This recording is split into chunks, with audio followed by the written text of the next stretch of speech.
Boa noite, pessoal. Sejam super bem-vindos a mais um Talks, Você Profissional. E hoje nós temos uma convidada que é jornalista, que vai contar muita coisa bacana para a gente sobre a profissão. Esse é um projeto desenvolvido com o objetivo de levar profissões novas ou profissões já conhecidas, mas que as pessoas olhem, né, fora da caixinha, de um outro jeito, e criem coragem, né, e agarrem aí uma nova profissão na sua vida, né, mude sua carreira, ou para quem já está começando também. Eu sou Denise Brianza, eu sou coach, consultora de carreira, de recolocação, eu ajudo as pessoas a encontrarem um trabalho bacana para a vida delas, e também sou psicanalista, né? Vamos aproveitar esse momento, convide as pessoas também para participarem, sigam o meu canal no YouTube, que é Denise Brianza, lá nós estamos compartilhando todos os vídeos, beleza? Eu gostaria agora de compartilhar, né, esse momento tão especial com a minha parceira de trabalho, que é a Nathalie Hellman, vem aqui conosco. Hoje nós vamos bater um papo, né, sobre a profissão de jornalista, né, Nath? Isso mesmo, Dê. Olá, pessoal. Obrigada, Dê. Mais um projeto começando, né, uma nova entrevista, Sim. um novo profissional, muitas histórias, muitas coisas boas para contar, para inspirar, né, Dê? Quem já começou... E amanhã é o dia do jornalista, né, Nath? É isso mesmo, tinha até esquecido. Obrigada por lembrar, amanhã é dia do jornalista. Então, pessoas novas que estão começando a carreira, pessoas que já estão caminhando, mas querem mudar o seu trajeto. Então, para isso serve esse projeto, para apoiar essas pessoas, para que a gente possa, com certeza, ajudá-las. Bom, meu nome é Nathalie, mas eu gosto de ser chamada de Nath. Eu sou psicóloga, eu sou impulsionadora de sonhos e facilitadora de talentos. Eu falo que eu ajudo a descobrir, né, aquilo que está encoberto, né, então descobrir, que são os sonhos da gente, que muitas vezes estão encobertos pelo nosso dia a dia, e usando os nossos talentos, as pessoas podem, com certeza, resgatar os seus sonhos e realizá-los. E a profissão, gente, é super importante. Ela é um canal tremendo de realização de propósito de vida. Então, é por isso que a gente está junto nesse projeto, eu e a Denise, para que a gente possa ajudar as pessoas a realizarem seus sonhos, né? Descobertando aí seus talentos, se inspirando pelos talentos que a gente está trazendo, né? Então, vamos lá, Isso mesmo, Nath. Vamos lá. A nossa grande atriz da noite hoje, a estrela principal. Olá! Oi, Sandra! Seja super bem-vinda! Eu que agradeço o convite, estou muito feliz de estar aqui com a Denise e com a Nath nesse projeto maravilhoso e inspirador para todo mundo, né? Para quem está fazendo, para quem assiste. Muito bom, muito bom. Obrigada, Sandra. Dê, eu queria contar uma história antes da gente começar, posso? Ai, adoro histórias. Hoje não vai ser uma história infantil, como a gente sempre conta, hoje vai ser um conto diferente. Então, vamos lá. O Anjo do Aeroporto, Contos de Minha Vida. Era outubro de 2011, quando meu editor-chefe pediu para fazer uma matéria no Rio de Janeiro com um rapaz que dizia receber mensagens divinas. Meu trabalho era investigar e saber um pouco mais sobre isso. Durante os dias que lá estive, pude acompanhar e entrevistar o tal rapaz. Porém, o nosso psicológico é algo que, por mais que achamos que podemos controlar, não podemos. Durante uma das perguntas, mesmo sem dizer nada, entendi totalmente da minha cabeça que ele queria dizer algo misterioso. Imediatamente, liguei que tinha a ver com a minha viagem de volta. E na noite que antecedia a minha volta para casa, não dormi. Tive uma crise absurda de ansiedade, da qual costumo chamar crise de medo. Tentando controlar a minha crise de ansiedade, chego ao aeroporto Santos Dumont para embarcar no primeiro voo para Congonhas. O dia ainda nem tinha amanhecido e o aeroporto ainda estava bem vazio, esperando os primeiros passageiros que começavam a chegar. Logo que desci do carro, segui rumo ao guichê da companhia aérea para fazer meu check-in. Sempre respirando fundo e pedindo para ter calma, que nada errado iria acontecer, que aquilo era só meu cérebro tentando me fazer uma pegadinha. Com tudo preparado, sigo para encontrar o portão de embarque. Passei pela esteira onde analisam o que carregamos na bolsa e, para minha surpresa, o rapaz cismou com o gravador de áudio que lá estava, o que acabou me fazendo ficar ali alguns minutos a mais. Um pouco apreensiva com o voo, fui para a escada rolante. Um rapaz que estava uns poucos centímetros à minha frente, carregando o que parecia ser um instrumento musical, me deu espaço achando que eu queria passar por ele para chegar o mais rápido ao meu destino. Apenas agradeci e disse que não precisava se preocupar. O rapaz esbelto, com traços árabes, cabelo preto, muito bem penteado, aquela barba por fazer, que na verdade era um charme, e que chamaria a atenção de qualquer mulher. Ele vestia uma camisa preta, jaqueta de couro na mesma cor, uma calça cinza moderna e tinha um cachecol quadriculado em torno do pescoço. Muito simpático, começou a conversar comigo.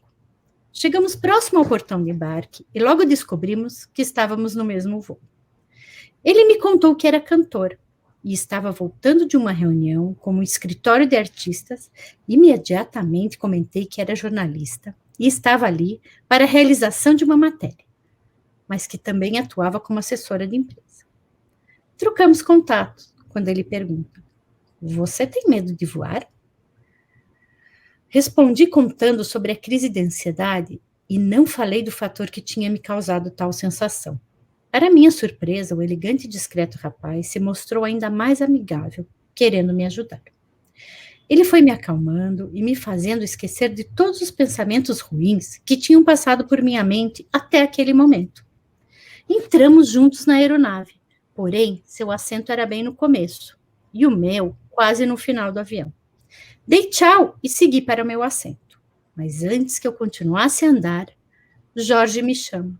A essa altura, já sabíamos o nome um do outro. "Sandra, qualquer coisa é só me chamar. Estarei aqui para te ajudar." O dia já estava clareando, quando sentei em minha poltrona e os pensamentos de receio foram trocados em querer saber mais sobre o tal rapaz. A poltrona ao meu lado ficou vazia. Então pensei por vários momentos, por que o belo rapaz não poderia estar ali ao meu lado para conversarmos mais? E olhando para o Cristo Redentor, que estava logo ali na frente, iluminando pelos primeiros raios de sol do dia, agradeci.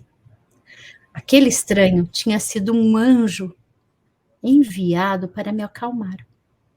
Toda aflição e sensação ruim deram lugar para uma viagem bem calma, e que curti cada pedaço da imagem que podia avistar da janela. Assim que chegamos em São Paulo, tinha certeza que não nos veríamos mais, afinal, ele estava bem perto da porta do avião, já que eu tinha que atravessar toda a aeronave. Sem contar com nenhuma pressa, esperei todo o povo desesperado que enche os corredores, descerem. Pensei que estava sendo a última passageira a descer, quando, para minha surpresa, olhei para frente e vi Jorge. Ainda estava ali, sentado em sua poltrona. Sorrindo, ele disse que estava me esperando e perguntou se eu tinha ficado bem. Por um instante, achei que estava vivendo um sonho, porém não estava, era real. Seguimos para a esteira buscar as malas e quando chegou, nos despedimos. Aquele estranho me abraçou e me deu um beijo de despedida em meu rosto. Parecia que nos conhecíamos há muito tempo. Na verdade, faziam poucas horas. E ele nem imaginava que tinha sido responsável por transformar minha insegurança em uma linda e tranquila viagem. E para quem quiser saber, Jorge e eu nos encontramos algumas vezes e falamos de trabalho. até para ter certeza que ele era real. Fui até convidada para assistir o seu show VIP, feito apenas para os mais íntimos, e a pequena e platônica... Oh, meu Deus! E a imprensa para o lançamento... Gente, desculpa aí, hein? Hoje eu não sei o que está acontecendo. Fui até convidada para assistir, acho que eu estou emocionada, hein? Certeza. Fui até convidada para assistir o seu show VIP, feito apenas para os mais íntimos, e a empresa para o lançamento do seu primeiro CD. Por um momento, criei uma pequena e platônica expectativa que talvez ele pudesse ser um pouco mais do que um anjo que me acalmou. Porém, depois de alguns meses, perdemos o contato e nunca mais soube dele. Sua carreira de cantor não foi para frente e acabamos perdendo o contato. Mas sempre vou me lembrar daquele moço simpático com um carinho muito especial. Jorge me mostrou que tem pessoas que cruzam o nosso caminho por algum motivo, que só depende de muito tempo para podermos, só depois de muito tempo podemos entender. No meu caso, era um anjo disfarçado que estava ali para me mostrar que eu não tinha nada a temer. Muito legal essa história. Desculpa, nossa, mas hoje não andei bem. Hoje não consegui bem. Eu estou emocionada de ver você contando. Nossa. Imaginando a cena, gente. Eu também, gente. Viajei, Nath, na minha cabeça. Muito legal. Sandra, quantos anjos passam na vida da gente e a gente não percebe, né? Por que você escolheu essa história, Sandra? Será que você tem outros anjos também? E será que ao longo da tua carreira você teve anjos? Eu tenho. Eu acho que assim, a gente às vezes não percebe isso, né? Mas com essa história que eu vivi, que eu fiquei emocionada vendo você contar, porque eu revivi tudo na minha cabeça. Eu percebo que a gente tem muitos anjos. Eu acho que tem várias pessoas que passam na nossa vida com algum objetivo, seja para ensinar, seja para acolher, seja por algum motivo especial. E eu acho que na minha carreira, quando eu comecei, né, meu primeiro trabalho foi junto com a faculdade. Então, na verdade, eu iniciei a faculdade em fevereiro de 1999 e o primeiro dia de aula foi no meu primeiro dia de emprego. E eu nunca tinha trabalhado, foi minha primeira entrevista, eu precisava do emprego para poder fazer faculdade, na ocasião meus pais não podiam, né, pagar a faculdade para mim, então a minha garantia seria. E aí eu fui convidada para trabalhar numa empresa de mailing de imprensa, e lá eu tive um anjo por todo o tempo que eu trabalhei lá, que era a minha chefe, que era a Magda, e era uma pessoa que ela foi meu anjo porque ela sempre acreditou em mim, ela sempre esteve do meu lado, ela puxou muito minha orelha, mas ela me ensinou muito. É muito engraçado como hoje eu me vejo muito nela, assim, muita coisa do meu trabalho, do jeito de ser, da forma de trabalhar, ela foi a minha inspiração. Então eu acho que ela foi meu primeiro anjo na profissão. No decorrer eu encontrei vários outros, mas ela acho que é alguém que marcou, assim, que é muito especial para mim. Nossa, muito legal. E você, Dê? Teve anjo? Nossa, se tive. Eu tive muitos anjos na minha vida. Eu comecei a trabalhar com 13 anos. Cedo pra caramba, né? Mas eu tive 2 anjos, que foram 2 chefes super especiais. Quando eu entrei na área de desenvolvimento humano, com 18 anos, nossa, eles me ajudaram, assim, a dar uma alavancada na minha carreira, a me trazer autoconfiança. Acho que é isso que você se refere, né, Sandra? Sim, sim. Eu acho que quando a gente tem uma inspiração, porque até então eu não conhecia nada de assessoria, né? Então eu entrei na faculdade de jornalismo com aquela impressão do que é o jornalismo, que a gente vê. E era tudo novo, né? O trabalho era uma coisa nova para mim, estar na faculdade era uma coisa nova. Então ela foi aquela pessoa que ela me moldou de certa forma, né? Ela me tornou uma profissional, a profissional que eu sou hoje. Ela foi responsável por muito. E é muito legal que muito tempo depois eu a encontrei e foi muito legal ver o orgulho que ela tinha da profissional que eu tinha me tornado, assim. Mas eu tenho muitos. A Denise também é uma anja profissional para mim, porque comecei a escrever esses contos depois de tanto a Denise me elogiar, e aí eu comecei a acreditar um pouco mais na minha escrita. Ai, que legal, nossa. Nossa, legal. Nem imaginava isso, Sandra, sério. A Dê é muito responsável, assim, por essa questão, porque às vezes eu não acreditava muito, eu sou uma pessoa muito, eu cobro muito de mim. Então, eu não acreditava tanto. Eu sempre achava que podia melhorar ou que não estava legal. E a Dé é uma pessoa que ela sempre me incentivou. E aí, por várias vezes, a Denise me incentivando, falando que eu escrevia bem. Em conjunto, eu comecei a ler um livro que me ajudou muito a desbloquear isso. E é muito engraçado. A Denise é o meu anjo na escrita, assim. Olha que ela foi legal. alguém que foi a minha inspiração para acreditar em mim. Legal. E olha, Nath, sabe o que é mais engraçado, Nath? É que a gente se conheceu na dança, né? Então a gente não se conheceu, exato, na profissão dela ou minha, né? Enfim, depois a gente se cruzou aí fazendo programas de TV e tal. Aí depois a gente fala um pouquinho mais sobre isso, mas curioso, né? Quer dizer, a dança nos conecta, né? E une talentos também, muito interessante. É por E isso que você, Nath? Você tem anjo também, né? eu tenho muitos anjos, mas é por isso que eu falo, né, de que passam anjos, certeza, muitos anjos, e às vezes a gente não percebe esses anjos, né? Eu tenho vários anjos no começo da minha carreira, eu tenho a Eliane, que eu cheguei em São Paulo, e ela me mostrou o mundo aqui, porque eu vim de Curitiba, e quando eu cheguei aqui eu falei, uau, esse mundo é muito diferente do mundo que eu estava acostumada, né? Você, com certeza, é um anjo. Eu tinha um sonho de tirar, sabe, um projeto da gaveta, Sandra, que nem você, assim. E aí a Denise falou, não, vambora, na pandemia vambora, e a gente tiramos juntas o Pulsando Histórias. Então, Dê, você com certeza é um anjo para mim, obrigada. Ai, obrigada. Obrigada, meus amores, fico emocionada. Então, e agora? Vamos lá, Sandra, conta aí pra gente, como começou essa história de jornalismo na sua vida? Bom, eu falo que eu, diferente de muitas crianças que têm dúvida, né, ou quer ser muitas coisas na vida, eu tinha duas opções, que era o que eu queria e era apaixonada desde criança. Eu queria ou ser atriz de teatro, né, especificamente de teatro, ou eu queria ser jornalista. Então, o jornalismo ela sempre teve muito focado. Eu sempre gostei desde pequena de ver notícias, de ver o repórter. Eu adorava ver a Glória Maria nas viagens, acho ela sensacional, né?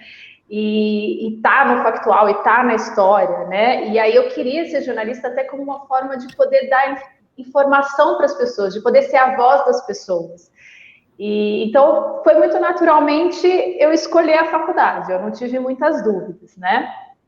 Mas aí quando eu entrei na faculdade de jornalismo, e aí eu tive as opções de outros leques. Então, eu entro na faculdade de jornalismo, aí eu fui trabalhar numa empresa de mailing de imprensa, onde eu comecei a trabalhar com assessoria de imprensa. E aí minha carreira continua a partir daí, né? Indo através de assessoria, passei por revistas, passei por TV, hoje eu estou também numa produtora, e está sendo um desafio maravilhoso, porque eu estou aprendendo muito, eu trabalho com pessoas de muito gabarito, assim, que são extremamente profissionais, experientes, e me ensinam muito, porque é algo mais novo, né? Apesar de saber como funciona, é algo que eu não tinha tanta experiência. Mas é isso. Né? Eu dei um resumo rápido para a gente poder bater bastante papo, mas é mais ou menos isso que aconteceu.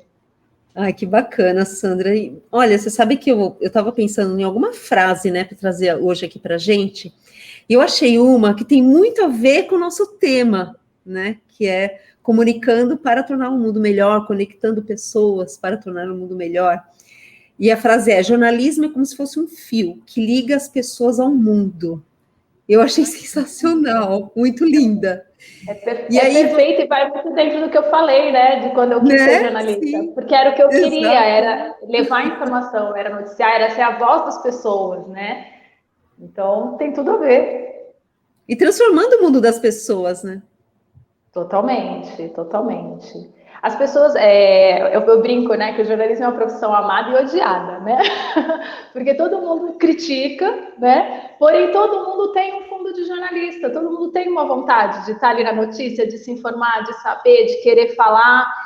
E então eu acho que o jornalismo ele é uma conexão de todas as histórias, né? O que a gente é como informar as pessoas, é como a gente fica sabendo, como a gente conhece outras histórias. Né? A gente não deixa de ser um historiador, né? Só que contando ali o factual, o que acontece no dia a dia. Bom, eu sou apaixonada, gente. Eu vou ser suspeita para falar, porque eu amo muito a comunicação. E a comunicação é tudo. Eu falo que é algo que as pessoas deveriam se preocupar mais no dia de hoje. Eu acho que as pessoas se preocupam menos, principalmente com redes sociais, principalmente nesse momento onde todo mundo tem o seu momento de fama, né? Tem sua live, seu Instagram.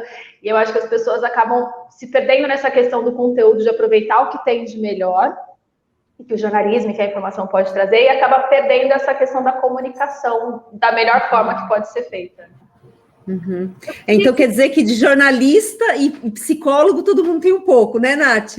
O detetive também, disso? Né, Dê? Detetive também, porque é isso, vai investigar tudo. E uma coisinha ali, todo mundo quer saber, quer investigar, né? É muito engraçado, pensando na coisa do detetive. Mas sabe o que eu fiquei curiosa, Dê e Sandra, para saber o que faz um assessor de imprensa, né? Você falou que você chegou lá no teu primeiro trabalho e, enfim, né? Foi teu primeiro contato, mas o que exatamente faz, né? Tá. O assessor de imprensa, é até legal falar nisso, porque às vezes as pessoas confundem um pouco o assessor de imprensa ou com empresário ou com publicitário, com a parte de marketing, né? Então, o assessor de imprensa, ele é a pessoa que vai cuidar tanto de uma empresa, de um artista, de um lançamento de produto, de um evento, ele vai cuidar da imagem, né, daquele local, do que for assessorado, para a imprensa. É para rádio, TV, jornal. É como se ele fosse o canal da fonte, né, que a gente fala das pessoas, do produto, da empresa, do artista, com a imprensa, com o jornalista. Então, a gente faz meio que 2 caminhos. Tanto a gente cuida quando o jornalista quer falar e ele procura. Então, por exemplo, ele vai me procurar e fala, Sandra, eu tenho vários clientes, por exemplo, na dança. E ele fala, olha, a gente quer saber, a gente precisa falar sobre dança, como que está a dança na pandemia. Quanto eu vou sugerir a pauta. Então, eu crio a pauta também. A gente trabalha em conjunto, eu trabalho muito em conjunto com as redações.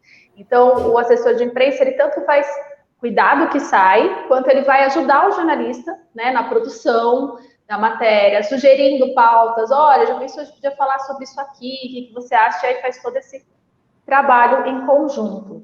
Tem a parte ruim, né? Porque o assessor de imprensa, ele é sempre...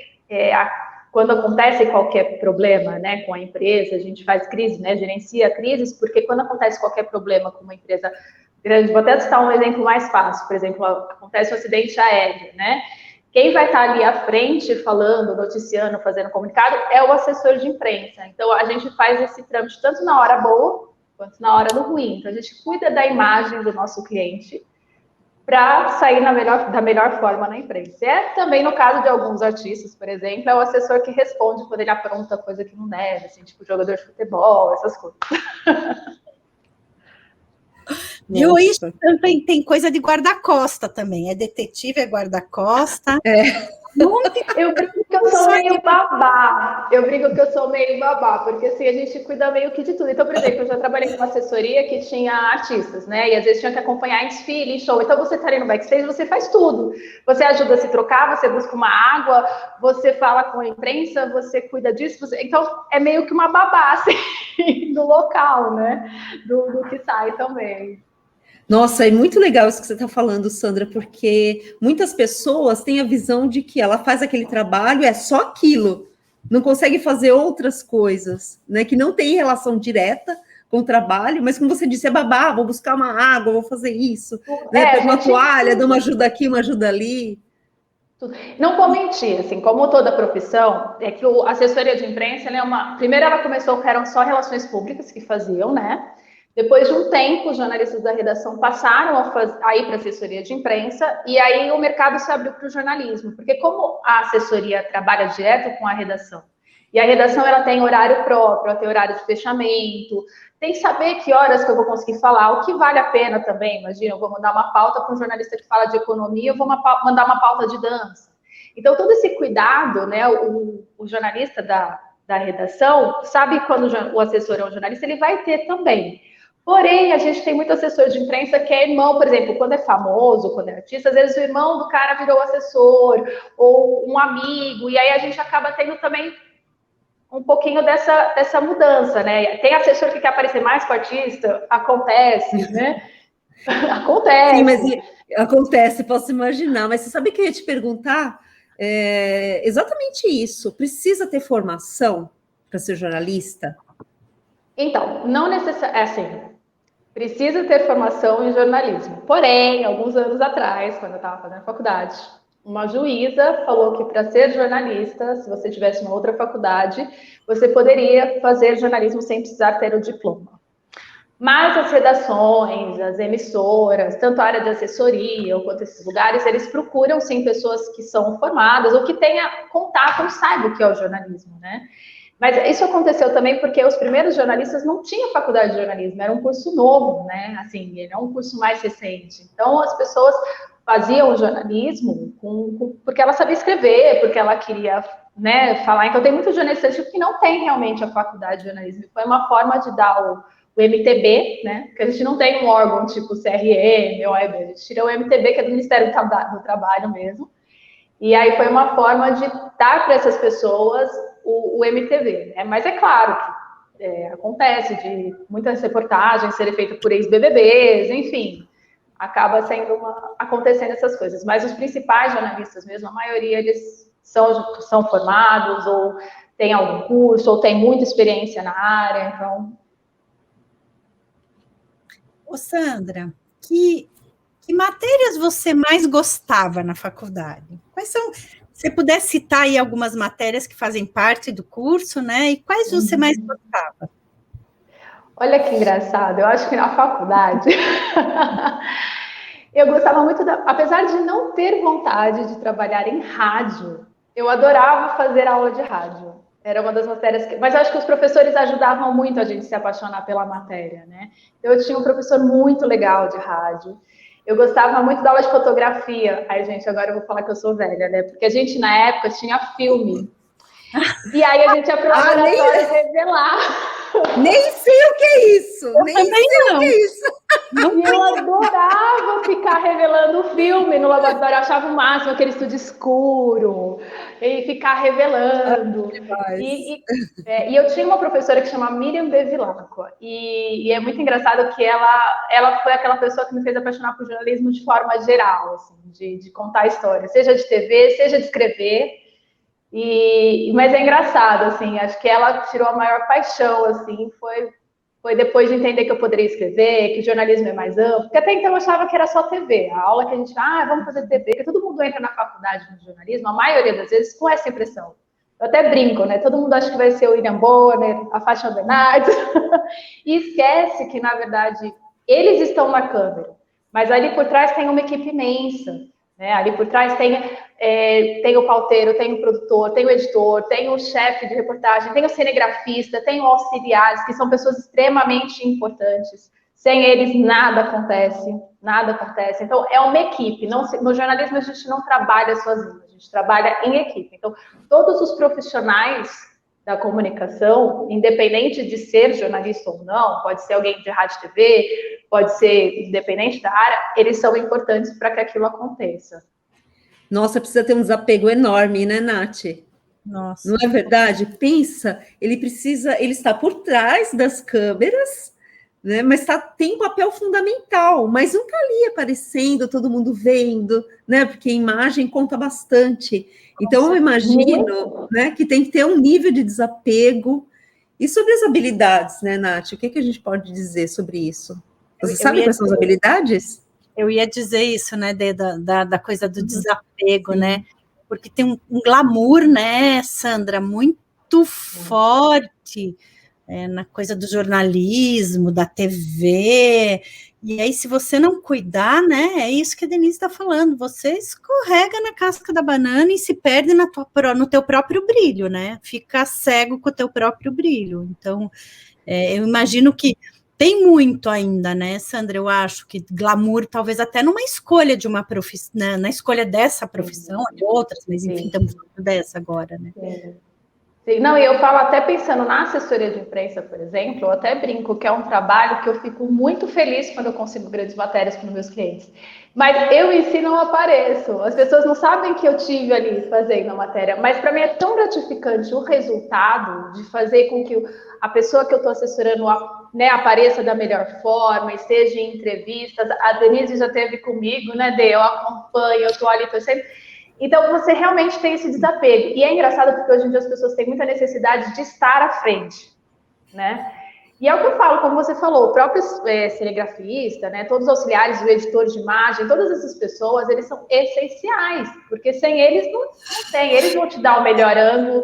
Às vezes o repórter tem uma super história, mas se ele não tiver o cinegrafista com ele não vai ter essa história, só ele falando, vai faltar a imagem ela é muito importante, ela diz tudo, ela diz mais do que se imagina, né?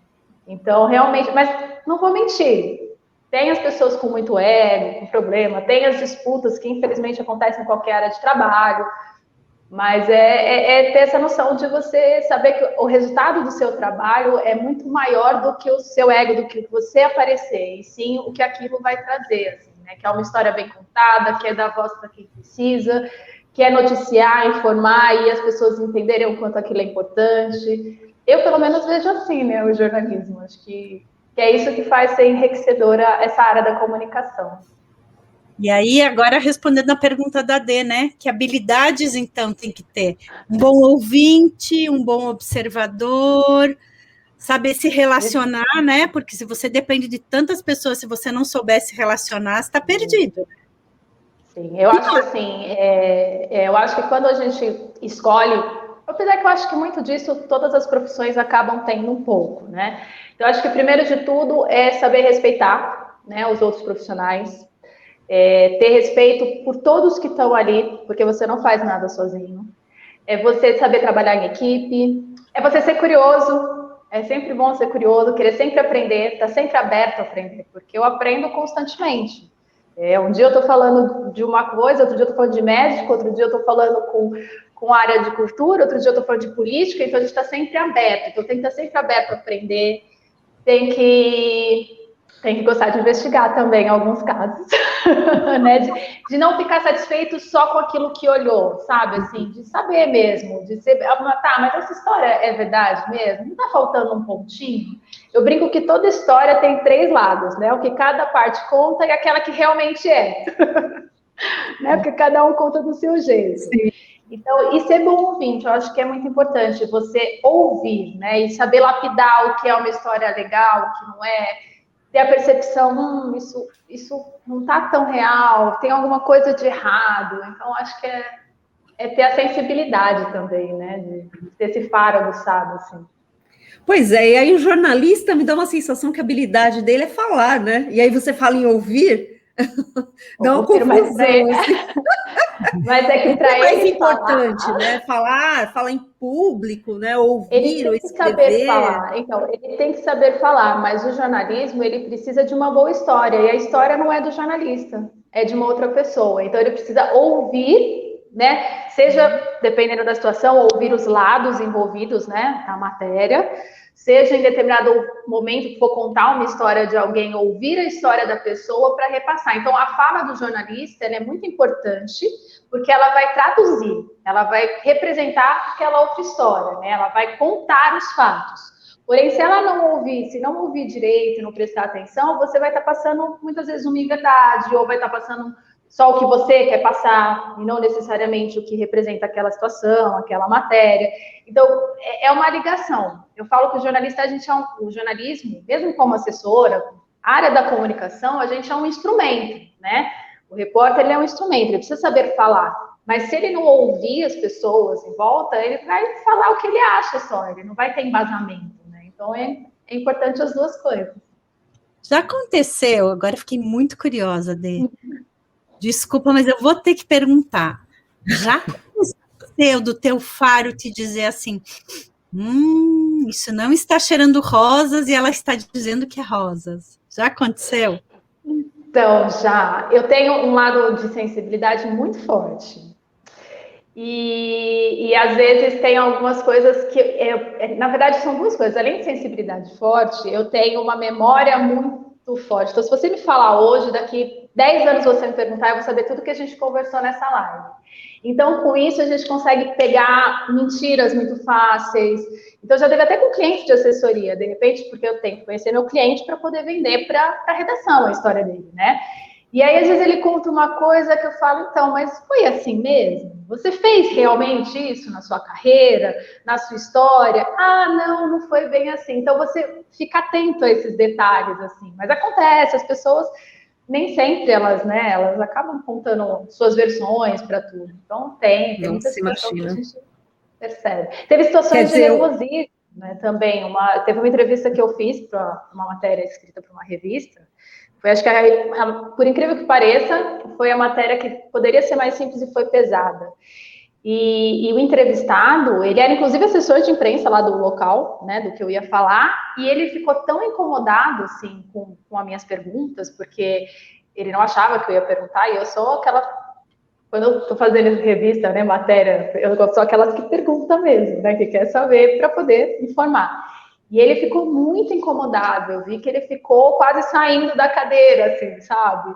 Então, você consegue perceber, você consegue ter essas percepções, se a pessoa está mentindo, se a pessoa não está, se a pessoa está escondendo alguma coisa, se está nervoso, até se fala bem, né? Tem pessoas que me procuram para assessoria, e já teve casos, teve um coach até que me procurou, e ele se vendia muito bem, porque eu falo bem, eu sou palestrante, mas na hora vão ver ele não tinha conteúdo, e aí como que eu vou fazer essa pessoa estar na mídia, né? Não tinha nem porquê, né? Porque eu preciso de alguém que fale bem, que domine o assunto, né? Senão não tem por que ser entrevistado ou divulgar a pessoa. sim, Então a gente sim. vai aprendendo a ler um pouquinho as pessoas.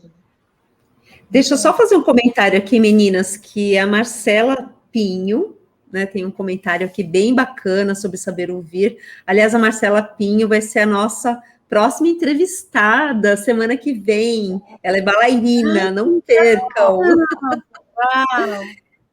A Marcela Pinho comentou: sinto que em todas as profissões saber ouvir é essencial. Né? E é verdade, não tenha dúvida. Né? É que algumas parece que tem um peso, né, maior, mas saber ouvir é para todos nós, né? É para a humanidade, na verdade. Se a gente se comunica, se relaciona... Duas, né?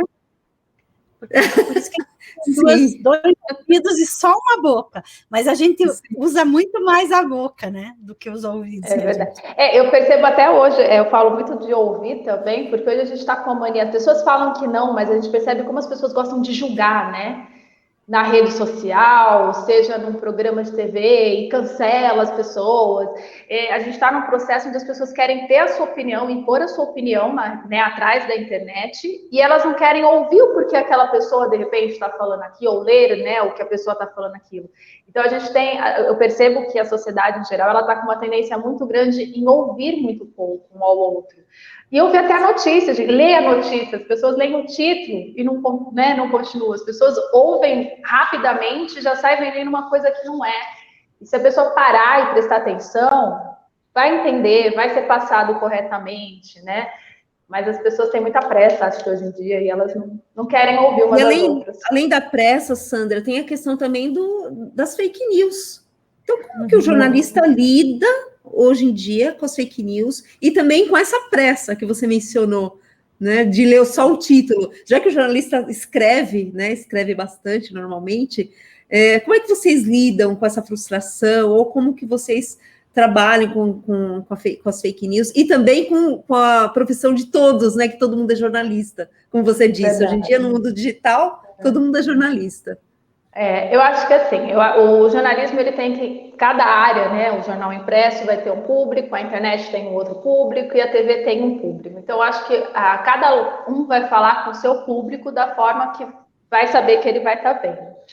As fake news é um problema muito recorrente e que hoje em dia faz com que os jornais e emissoras tenham um jornalista que cuide de uma coluna para falar se é fake ou verdade. Porque tudo chega na redação também, né? Assim como a história mentirosa, fake, chega no nosso Instagram, chega no nosso Facebook, nas nossas redes, ela chega para a redação, ela chega ali para o pauteiro, para o redator, e ele tem que investigar para ver se aquilo é verdade ou não. E aí cabe a essa pessoa, né, procurar e falar, olha, gente, isso é verdade, isso não é. A questão de apurar a notícia ficou ainda maior, mais forte, porque você tem que tomar muito mais cuidado com o que vai ser noticiado, porque você tem que ter certeza que aquilo é real, né? E não ir só pelo que apareceu, né? Então, o jornalista, antes da matéria ao ar, seja na rádio, TV, jornal, internet, ele tem que ter certeza da informação que ele está passando. Porque senão depois ele vai ter que falar, olha, errei porque não era isso daqui. Mas acho que a internet, ela faz com que seja rápido, né? Porque o jornalismo sempre foi proposto de ter a notícia, né, o factual, o rápido, ser o exclusivo. E com a internet, algumas coisas ficaram mais difíceis. Por exemplo, o jornal impresso ele já vai ter mais dificuldade de contar uma história com a exclusividade que aconteceu, porque ele, né, tem um tempo para ser impresso e para o ar. Então, a internet colocou essa responsabilidade de colocar. E aí, por isso acontecem muitos erros. Às vezes até a gente vê o pessoal no comentário, o jornalista de alguma determinada revista escreveu isso errado. Mas é que é tão rápido a questão do noticiário, de dar a informação primeiro, que acontecem esses erros. Mas se você acompanha um jornal sério, se você lê uma revista séria, por isso que é importante a gente saber, por mais que a gente não goste, você pode odiar tal veículo de comunicação, você pode achar que ele tem lados, enfim, não importa, veja vários, porque ali o jornalista da redação, o trabalho dele, pelo menos, tem que ser assim, é apurar o fato antes de falar, porque senão ele vai estar mentindo, ele vai estar indo contra o que ele acredita, né? Então, as fake news é algo que dá uma bagunçada no trabalho do jornalismo aí, porque tem que estar sempre desmentindo, né? E as pessoas tendem a acreditar mais no fake news do que no jornalista. Isso que é triste, né? Então é meio que você fala, olha, não é isso, né? Nossa, desafiador, hein? Gente, muito. Não só para o jornalista, né? Eu acho que a questão das fake news é muito sério. Tá todo mundo muito exposto hoje em dia, e eu acho que você tem que ser muito cuidadoso mesmo com você e com o outro, que é isso. Uma notícia que saia errada pode destruir com a vida de uma pessoa, né? Então, essa coisa da seriedade e da ética é muito, muito importante, né? Acho que não só para o jornalismo, e aí é muito importante até a questão do assessor quando fala, porque às vezes a gente tem programas que são sensacionalistas, todo mundo sabe. Então, muitas vezes, o programa... Porque nem todos têm a mesma credibilidade, ou tem algum objetivo de vender a matéria, de estar ali, enfim. E aí, muitas vezes, a pessoa, não, vou dar entrevista para o jornal e tal, mas não é algo legal, não é algo que vai trazer para a sua carreira, para a sua história algo bom, não é algo que vai te trazer a visibilidade. Eu até brinco, né? Tem alguns clientes que às vezes são chamados para alguns determinados programas, eu falo, você é campeão mundial disso, você é isso, isso, isso. O que vai te trazer você estar lá? Porque é o tipo de programa que se você tiver e eu estiver fazendo o que você faz, para quem assiste é a mesma coisa e não traz credibilidade, né? Então, esse cuidado o assessor tem, um bom assessor vai ter, de ver o que vai sair, se vale a pena para o seu cliente ou para a sua imagem, não.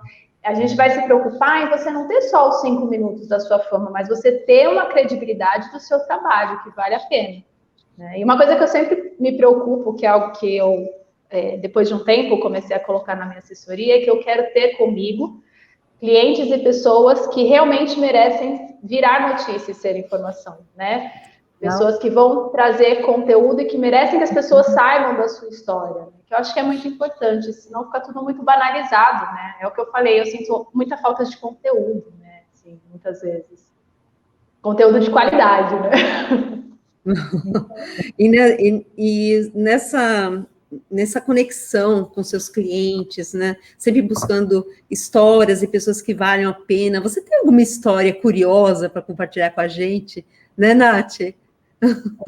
De cliente. Ai, gente, eu acho que eu tenho histórias engraçadas, mas não foi nem como assessora, foi como repórter da revista. Porque eu já entrevistei um senador de pijama na casa dele. Sério, gente. Sim! Eu fui para Brasília entrevistar, era o Pedro Simon, senador, e, na verdade, eu fui fazer 2 matérias. Eu ia entrevistar ele e entrevistar um ex-procurador-geral da Justiça também. Quando eu cheguei no Congresso, primeiro que foi o máximo que eu me senti a jornalista entrando lá no Congresso, né? Eu dei uma sensação de, nossa, eu sou importante. E aí foi engraçado que quando eu cheguei lá, ele não tinha ido trabalhar naquele dia. Era uma sexta-feira, e mesmo tendo agendado, ele não estava. E aí eu fui super legal com a equipe, falei, poxa, mas eu vim de São Paulo, não sei o quê. Aí a equipe, né, foi com a minha cara, como eu disse, falou, não, a gente vai dar um jeito. Eles pegaram o carro dele ali, do Congresso mesmo, eu fui de carro lá, executivo, de política, até o apartamento desse senhor. Ele me atendeu de pijama, ou seja, eu não pude nem tirar as fotos, eu tive que pedir para a assessoria mandar fotos depois, porque eu fazia as fotos, né, junto com a entrevista. E ele me atendeu de pijama, gente. Eu fiquei quase 1h30 batendo papo com ele, sentado na sala dele, e ele de pijama, falando comigo sobre política. Senhor!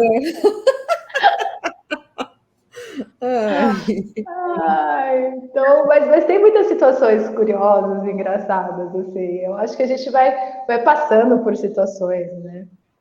E tem tantas coisinhas que acontecem. Eu teve essa, por exemplo, que eu contei do conto, foi real mesmo, né? Eu fui entrevistar o rapaz e eu acabo sendo um pouco cética nesse momento, né? Até que ponto ele está falando a verdade? Até que ponto ele está fazendo isso para ganhar público? E aí eu fiquei meio que instigando ele até a hora que mexeu com o meu psicológico, enfim, né? Mas são situações que a gente vai passando, vai aprendendo. Eu falo que eu sou a única que já entrevistei alguém de pijama, gente, um político de pijama. Olha que coisa.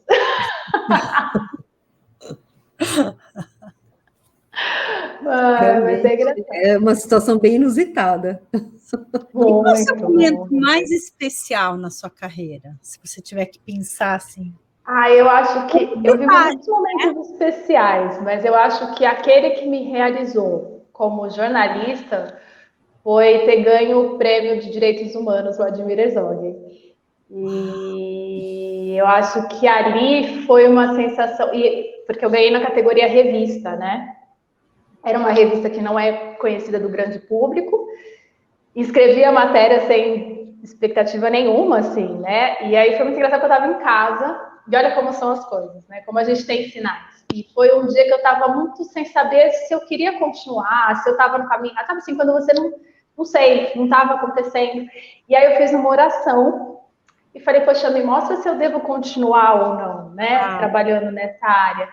E aí estava acontecendo a votação ao vivo, né? Uma mesa redonda. E aí eles anunciaram o meu nome, né? Eles foram votando. E aí eu ganhei o prêmio na categoria revista. E aí o dia da premiação foi fantástico, porque eu estava com jornalistas, assim, estava com Miriam Leitão, e eles falando da minha matéria, sabe, assim, que tinham lido no avião. Isso foi uma cena engraçada também, porque eu cheguei na PUC, aí tinha eu estava procurando a sala, que ia ter o bate-papo antes da entrega, né, e aí estava uma mulher, né, mas não estava maquiada nem nada, e um outro rapaz, e eu procurando, ele falou, você estuda aqui? Eu falei, não, eu estou procurando a sala. Ele falou, a gente também. E a gente começou a conversar, aí ele falou, oi, eu falei oi pra ele, nem tinha, aí de repente ela falou assim, oi, eu sou a Miriam Leitão. Uau! Oi, tipo, oi, né? Assim. E aí foi grandioso, porque quando ela perguntou que matéria que era, e eu falei que era dos indígenas, né, dos Guarani Kaiowá, e aí ela virou e falou assim, nossa, a gente veio no avião falando da sua matéria. Então aquilo acho que foi um momento muito mágico, assim, pra mim, sabe? Foi a sensação de realmente Sandra. Fazer o que eu queria. Que demais, parabéns. Sandra. Desculpa, eu não entendi. O que foi a matéria? Só para dar uma palhinha. Então, eu relatei, porque os Guarani Kaiowás, que moram na região do Mato Grosso do Sul, eles vivem a questão das terras, né? Da divisão de terra, que eles não têm as terras. As terras deles foram arrendadas para os fazendeiros na época de Getúlio Vargas, e eles foram colocados em algumas reservas, porém eles querem voltar para a terra deles, né, onde eles têm direito. Só que isso é um processo que tem há mais de 30 anos, para ter uma ideia, eu fiz essa matéria em 2012, e isso continua. E aí existe uma guerra, porque os fazendeiros mandam matar os indígenas e atravessa ali para o Paraguai, e nada acontece, e ninguém sabe, por um lado os fazendeiros, alguns, né, não todos, mas os fazendeiros também têm direito, porque eles ganharam documentação, e o indígena também tem o direito à terra deles, e assim, eles vivem em situações precárias, eles moram na beira da estrada, e aí eles recebem a cesta básica, que é arroz, óleo e açúcar, alguns têm famílias sendo mortas, outros vivem no meio da mata, mas eles não podem caçar ou não podem usar o rio, porque jogam veneno para que eles não façam, não utilizem. Então, foi uma matéria bem nesse sentido de mostrar essa realidade que acontece, infelizmente, ainda é assim, nada foi feito, assim. E foi uma matéria enriquecedora até como ser humano, assim, porque eu aprendi muito com eles, assim. Mesmo eles vivendo toda essa situação, é um resgate de algo que a gente, um passado que a gente não tem mais, né? De valores, de questões de respeitar o mais velho, sabe? De ver um indígena que não fala nem português, não tem acesso à internet, nada, comentar de coisas atuais. Eu nunca esqueci que ele falou que o homem branco, enquanto fizesse isso com eles, né, em Nduru, que é o deus dele, falava que enquanto o homem branco não devolvesse as terras, as cidades como São Paulo, Santa Catarina, iam viver muito com a chuva. E é uma pessoa que não tem internet, né? Então, assim, é uma sensação muito... Foi uma matéria muito forte para assim, muito boa. E a matéria em si era uma matéria de denúncia por causa dessa questão deles serem mortos. Tanto que alguns, depois que eu fiz a matéria, eu tive relatos, eles realmente foram assassinados. E, enfim, é uma história... Eu acho muito triste, assim, a gente não valoriza os nossos povos, né? Assim, as pessoas que a gente tem. Muito triste. Nossa, muito triste, muito mesmo. Poxa, é uma grande oportunidade, por um lado, né, para você, de aprendizado, de desenvolvimento, e por outro, né, nosso coração fica apertadinho. Não, é muito triste. Dessa tristeza, assim, realmente. Sim, é uma matéria, eu falo que ela é muito forte, porque o que eu vi neles, que eu sempre falo que falta na maioria de nós brasileiros, né, que não temos essa origem indígena, é porque eles falavam, não adianta vir matar um líder, nós somos unidos, a gente luta junto. Porque para eles a terra é muito mais do que simplesmente lugar de morar, é onde viveu o ancestral dele. E é muito forte, porque eu só entendi, porque a gente acha que a gente muda de país, a gente muda de lugar, né? E eles querem viver onde viveram os ancestrais dele. E foi muito forte quando eu cheguei em São Paulo, que a gente foi de carro até lá, 16 horas de carro para ir, 16 horas para voltar. E quando eu entrei em São Paulo, eu chorei, me emocionei, porque eu entendi o que ele falava. Era como se eu estivesse entrando em São Paulo e não existisse mais aquilo, e eu não me reconhecesse. E é o que eles sentem quando eles foram tirados da terra deles. Eles não se reconhecem nesse outro ambiente. Então, o triste é saber que não existiam soluções. Assim. Eles me viam como uma voz, eles veem o jornalismo como alguém que vai ajudá-los, e eu sabia que, na verdade, eu não ia poder ajudá-los tanto assim, né? Como eu gostaria. Eu fiquei muito curiosa. Eu sei que a gente precisa falar de carreira, porque já estamos chegando no final, mas vou precisar perguntar. Como é que um jornalista faz diante da emoção? Né? Boa, né? Você lá, se deparando com essa cena toda, né? E aí? Onde você eu acho que não é que é difícil, eu acho que assim, quando a gente está fazendo ali a matéria, tem situações que não tem como o olho não encher de lágrima, tem situações que não tem como você não sentir. Mas meio que você respira fundo e você tenta, né, ouvir, tentar relatar o máximo que puder para ajudar. Mas é que, por um lado tinha um lado tão triste, né, assim, da história, do indígena me relatando que ele vivia ali cercado, mas, por outro lado, tinha as criancinhas que vinham cantar e fazer festa, porque eles me viam como uma presença de festa. Então, acho que é uma mescla de sentimentos. Mas a gente sente, não tem como não sentir, né? Todo mundo é ser humano. Se não sentir, tem alguma coisa de errada, né? Então, acho que é uma questão de respirar. Eu imagino assim, eu estou falando dessa minha questão, mas eu imagino o quanto deve ser doloroso para cada jornalista de redação, de rádio, TV, jornal, que está cobrindo a pandemia, o quanto deve ser doído todos os dias eles terem que relatar números. Não é fácil, assim, não é fácil. Por outro lado, é um grande aprendizado, né? Então, a gente respira fundo. Mas isso marca depois, você vai ficar pensando, você vai lembrar, você vai chorar no cantinho do quarto, você vai ter todas as sensações que você imaginar, assim. Não tem como não se sentir, né? Não tem como não sentir. Mas, Sandra, tem também por trás, né, dessas informações que são tristes, né, tem a missão, né, o orgulho de levar algo importante para as pessoas.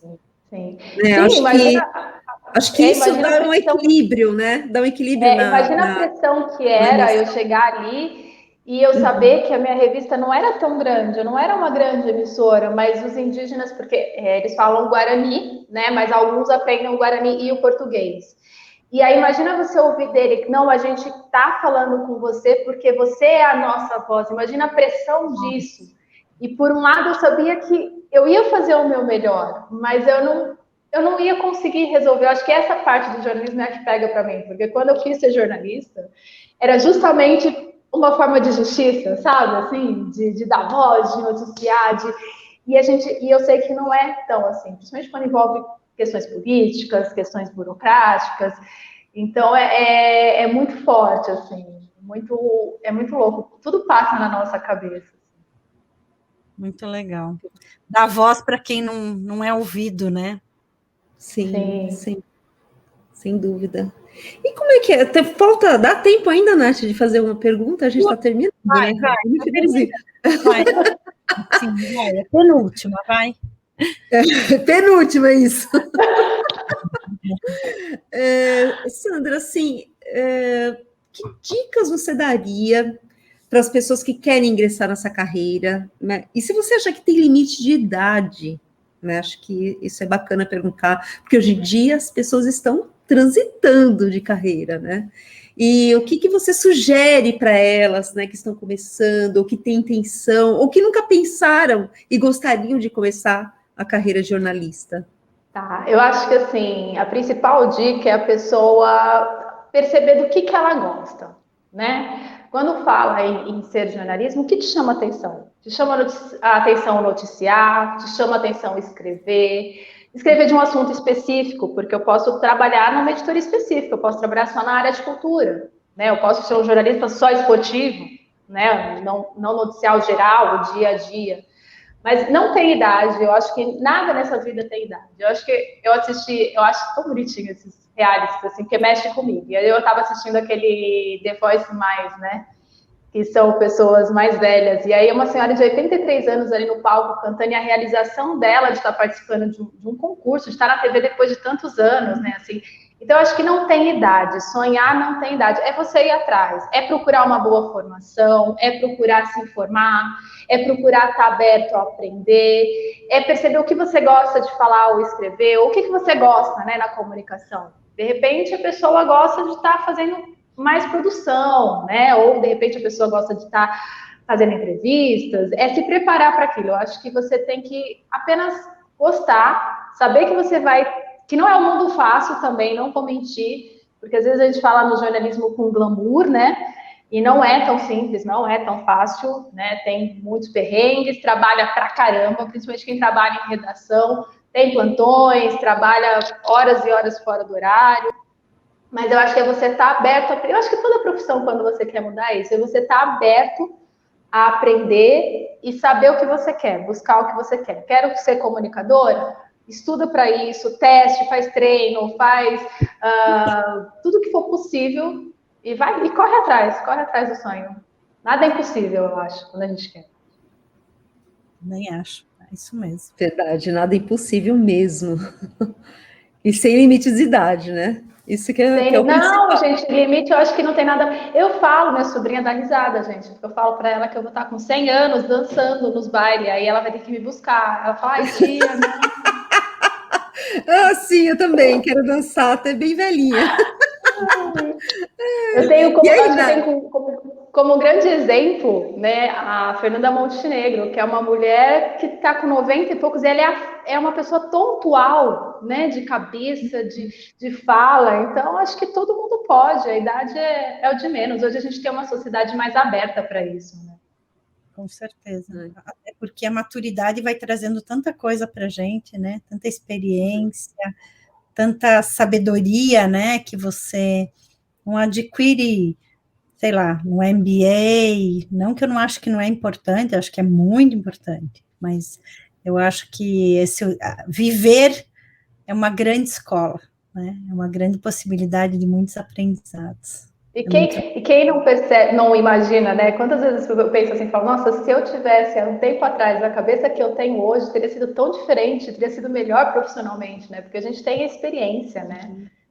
Então, eu acredito que se tornem até profissionais melhores por justamente ter uma bagagem, um conhecimento maior. Né? Muito bom. É experiência de vida, né? Não é, meninas? Tem uma experiência de vida diferenciada. Então, começar uma carreira até na maturidade faz toda a diferença, Sandra, você tem razão. Também acho. Gente, acabou o nosso tempo. Acabou. Você quer fazer a última pergunta, Nath? Dá tempo, não? Tem a última pergunta? Acho que não, Dê, assim, não, talvez eu só ia perguntar uma coisa de dados concretos mesmo, né, assim, carreira é rápida, como começa essa carreira e quais as possibilidades, remuneração no começo, no meio e no fim, né, fim que eu digo, enfim, é infinito, mas, sei lá, alguém que início, alguém médio, né, nível médio, enfim, queria saber um pouquinho de dados concretos mesmo em termos de carreira, né? Tá. Como carreira, é o que eu falei, o jornalismo ele tem muitas áreas. Então, você pode trabalhar no assessoria de imprensa, você pode trabalhar como produtor, você pode trabalhar na redação em vários cargos. Então, você tem um leque muito aberto, né, de vagas. É claro que existem algumas que não são mais difíceis, mas são mais concorridas e menores. Então, a gente também tem a questão de que a comunicação é uma área que sofre muito quando tem crise econômica, porque as pessoas vão diminuindo anúncio, vão diminuindo toda a questão de patrocínio ou de contratação, então não é uma área assim tão abrangente, né, digamos assim, com muitas vagas, não é. Mas é uma vaga que você tem que persistir. Eu acho que é complicado falar em tempo, porque às vezes a pessoa pode tanto começar e já ter uma super oportunidade e já conseguir, principalmente hoje com a internet, né, que é uma vitrine, e com todas as redes sociais que a gente tem, tanto escrita quanto falada, então acho que a pessoa, de repente, pode ter a chance e a oportunidade, assim, no instalar. Então, eu não sei te dizer quanto tempo, porque vai depender muito de profissional a profissional. Tem profissional que demorou um tempo para chegar aonde queria. Tem profissional que já teve a sorte ou, né, a oportunidade logo no começo. Mas de remuneração, gente... Não vou mentir, não é uma área que remunere muito bem, principalmente no início. Assim. Às vezes as pessoas olham grandes jornalistas nas emissoras e falam, mas fulano ganha milhões, ganha não sei quantos mil. Tá, mas não são todos que ganham aquilo lá. Então, assim, é igual jogador de futebol, né? Tem aquele jogador que é famosão e ganha milhões e tem aquele que está lá no time pequeno que vai ganhar muito menos. Então, a princípio, não é uma carreira com uma remuneração muito alta. Porém, se você gostar, ela te dá muito prazer. Então, compensa nesse sentido. Muito bom. Então, e o que você gostaria de deixar como palavra final agora, para a gente encerrar? Qual é assim, talvez a frase mágica ou aquela palavra, sabe? Enfim, o que você gostaria de deixar para encerrar? Eu acho que assim, eu vou falar duas coisas, né? A primeira é que assim, é importante trabalhar a sua comunicação, seja o que você fizer na sua vida. Então, eu acho que você tem que tomar cuidado da sua imagem, cuidado do que você quer passar. Então, é muito importante a gente entender que a comunicação, para tudo na nossa vida, ela é importante. Seja para eu ir fazer uma compra ali com alguém, seja para eu conversar com meu amigo, a forma como eu me porto, como eu falo, ela é importante. E a outra questão é a questão dos sonhos. Eu acho que é nunca desistir, é sempre acreditar. Eu falo hoje em dia, antes eu ia falar que a gente tem que persistir, mas eu ia falar que hoje, com o tempo, os nossos sonhos mudam. E por que não correr atrás desse sonho quando eles mudam também, né? Então, eu acho que é nunca desistir, é sempre estar aberto para o novo, é sempre ter a esperança, acreditar em você mesmo e ir atrás, assim, que você vai conseguir. Então, acho que é isso, é acreditar e se comunicar bem. Ai, que bacana. Gente, eu amei essa noite, foi muito boa, não é, meninas? Muito boa mesmo. Falou muito, né, gente? Ai, gratidão, Sandra, por ter aceito o nosso convite. Foi muito especial, realmente. Curti muito. Gente, eu agradeço. Posso falar que foi emocionante a Nath lendo o meu conto, gente. Quando eu imaginei que isso ia acontecer, então foi maravilhoso, assim. Muito obrigada mesmo. Fiquei muito feliz de estar com você. A gente que agradece, né, Dê? Obrigada. Muito. Obrigada por inspirar, né? Galera, aí, não guarda seu sonho na gaveta, não. Tira ele da gaveta agora, vai lá e começa a fazer ele acontecer já. Não deixa para amanhã, né, Dê? Isso mesmo. Né? O tempo passa rápido. A gente tem que passar mais rápido e à frente. Então, muito obrigada, meninas.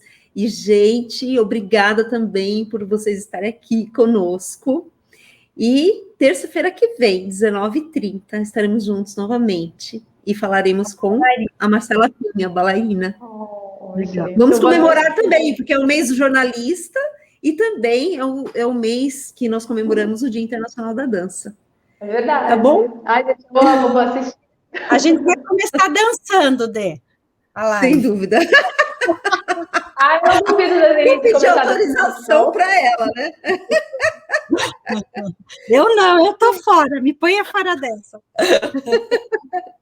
Então, vamos terminar, meninas. Muito obrigada. Carlos Varela, muito obrigada também, nosso videomaker. Varela! Sim! Beijos, pessoal. Boa noite, bom descanso a todos. Tchau. Ana, beijo, tchau, tchau. Tchau.